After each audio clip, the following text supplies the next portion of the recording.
I do not see myself as a woman. I see myself as a person, unique. Very recently, I was in an activity. It was the Joint Armed Forces of the Philippines and Philippine National Police Command Conference.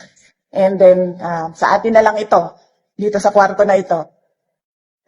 So, I went in, and then I sat down on my seat, and then they did their presentations, and then we listened, and then there were comments coming from the Commander-in-Chief on how to do their work.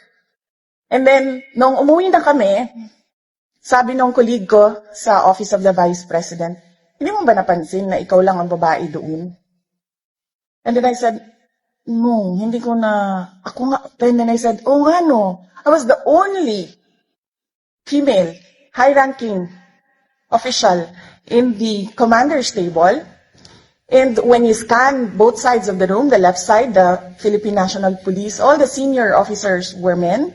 And the right side, when you scan the Armed Forces of the Philippines, all the senior officers were men. And then, I realized, nang sinabi sa akin na ikaw lang yung isang babae doon, naisip ko, And I'm not saying this kasi binobola ko ang mga babae, ha? But then I realized, sabi ko, according to the words of Ma'am, it would have made a difference if more women were there as senior officers. And then their output, their ways forward, I think would have been better if more senior officers were women. So, sa atin na lang yun.